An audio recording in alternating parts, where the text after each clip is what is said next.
Hey, I'm Siobhan, and I love talking about all the things related to freedom and personal growth. And I'm on a journey to redefine freedom on my own terms as I become the woman I desire to be.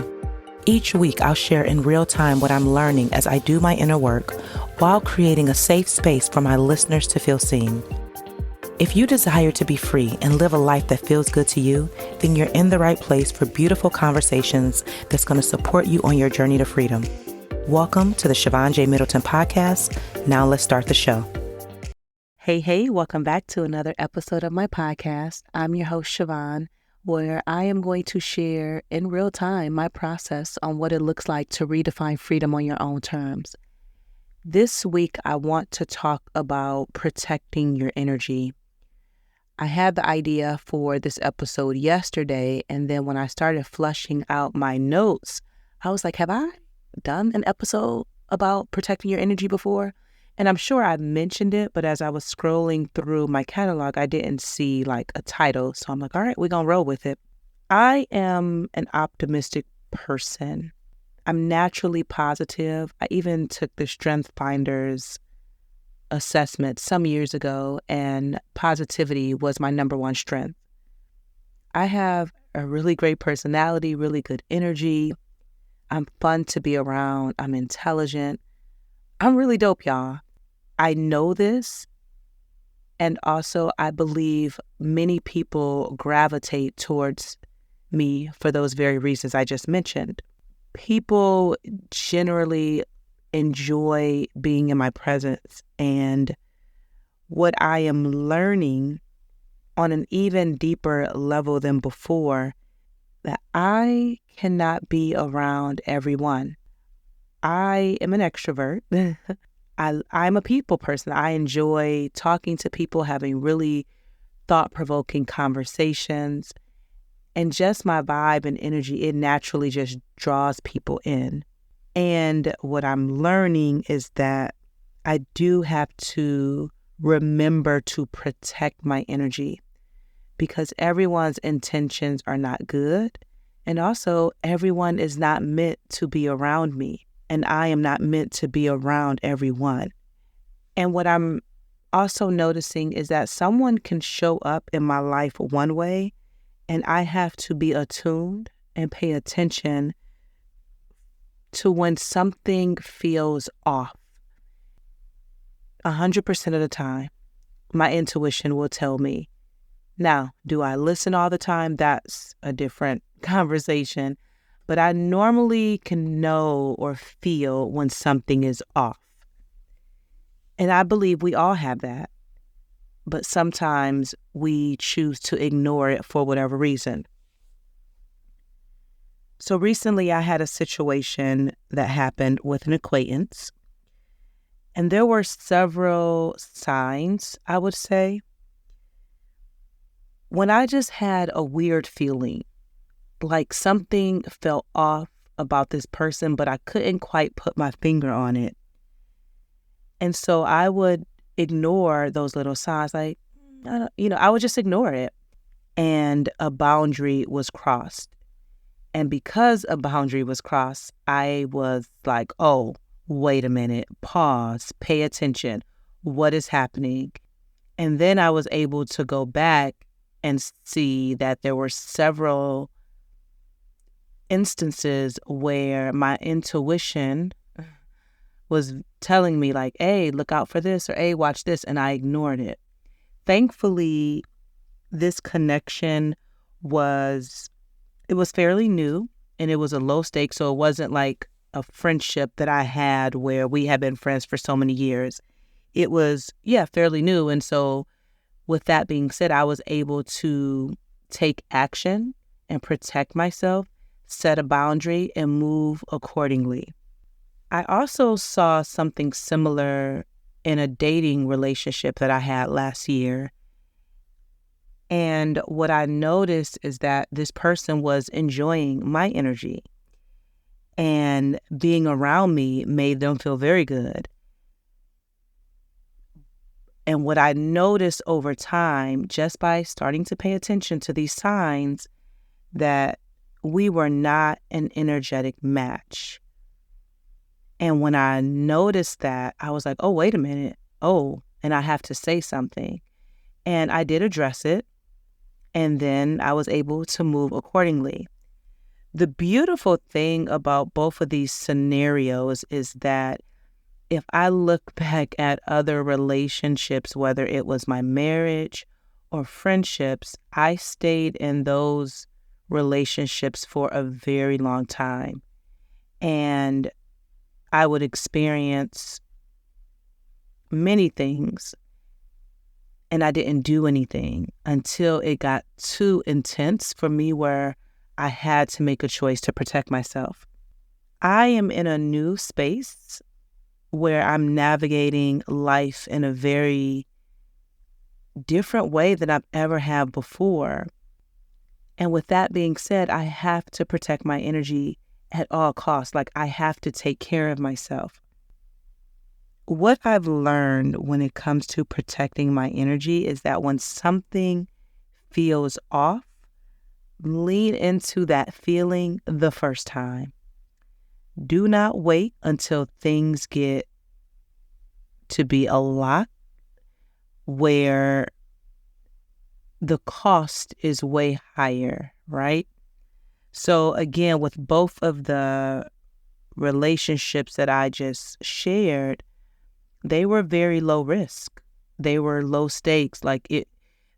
There wasn't a lot of time invested, where it helped me in both cases build a muscle to prepare me for other situations that will come up. So what I want you to think about and pay attention to in your own life, a couple of points I want to make. Think about, how do you feel when you're around a person? What is the feeling that you're feeling? And it can be subtle or it can be loud. But when you're in that person's presence, what are you feeling? And be mindful of whatever comes up when that person comes to mind. Next, I want you to be honest with yourself. Does this person feel good to be around? And if not, why? And if yes, why? And check in with yourself often to make sure that the relationship feels the way that you want it to feel.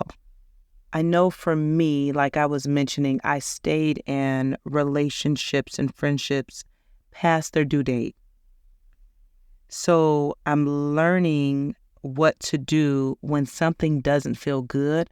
I get to make an adjustment the moment I have that feeling. Now, that takes work. It is not something easy to do. But what I'm learning is that the more practice I have with this, the better I feel, because I'm taking care of Siobhan, And I want to be proactive and not reactive.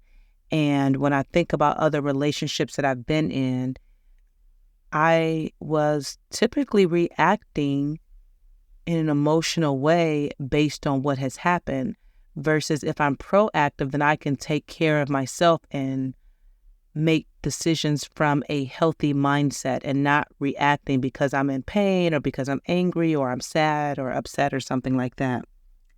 Next, I want you to set boundaries as needed and know that you are your first priority and you have to take care of yourself. Next, I want you to spend time in your happy place. Where can you go to feel joy? So for me, my home is everything to me. The moment I walk in the door, it feels like an embrace, a warm embrace. It feels like I'm getting a hug. And I've curated it in such a way that it fuels me. It energizes me. It nourishes me. And it's just such a good feeling. The skating rink is also my happy place. I enjoy it thoroughly.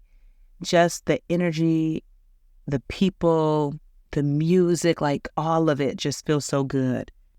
And hanging out with my friends, whether we're talking on the phone or we're going out to kick it, like those relationships bring me a lot of joy.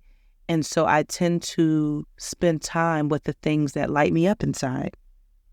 Next, I want you to pay attention to your nervous system. When you're around this person, are you triggered? Are you annoyed? Are you afraid? Are you having any negative feeling where your nervous system is feeling dysregulated? If so, you want to lean into that. You are not having these feelings in your body for no reason. It's like your body is trying to warn or signal you, and you must slow down to pay attention to what it's trying to tell you. Trust yourself. Trust that you know more than you probably give yourself credit for. Trust whatever comes up. Lean into that. You're not having these feelings for no reason. You're feeling them because your body is like, hey, I don't feel good with this person. This person makes me feel afraid. I feel like I'm on eggshells every time I'm in their presence. Hey, I'm trying to tell you something. Trust that, okay? Trust those feelings. And I will say it is really great if you have a therapist that you can work with to help you process all of that, because that is what's been helping me tremendously. Create a safe space or a haven for yourself. So think about textures and colors and scents and carve out time to be in your space. Like get you some meditation pillows, some incense, candles. Maybe you paint a room or put up some wallpaper. You cook or you bake. Like take time and have a space that will help you release and just be and clear out any negative vibes and negative energy. This way you can be stress-free. Have an amazing support system. Again, my therapist, oh my gosh, I have the best therapist ever, and I'm so grateful for her. My friends are amazing as well, and I lean into them for support, and I'm really grateful for every single person that's in my life. Last week, I talked about what's your word for the year and how do you want to feel? Let that be your center where you always go back to that. So again, my word for 2024 is restore. And the way that I want to feel, I want my life to feel sweet. So I know that there are parts of me that need extra love and attention and healing. And so that's what I'm going to be spending time on. And in doing that, it requires me to protect my energy from just being around any and everyone. And again, I want my life to feel sweet. And so I have to think about the people, the places, the things, where I'm spending my time, who I'm spending my time with. Do they feel sweet? Do they feel like I want them to feel? Are they lighting me up? And if not, then I have to shift the energy. Stay grounded, pray, meditate, affirm yourself. Whatever it is that you need to stay grounded, that is going to be most important. If you enjoyed this episode, I would love for you to share it with a friend and share it on social media. I would love for you to tag me. My handle is in the show notes. Also, I would love for you to treat me to a cup of coffee if you enjoyed this episode, and the link to do that is in the show notes. As always, thank you to everyone who treats me to coffee all the time. That makes me oh so happy. I would love for you to rate this episode 5 stars and leave a comment, because that helps more people see what I got going on over here. Sending you so much love and light, and I hope you have an amazing day.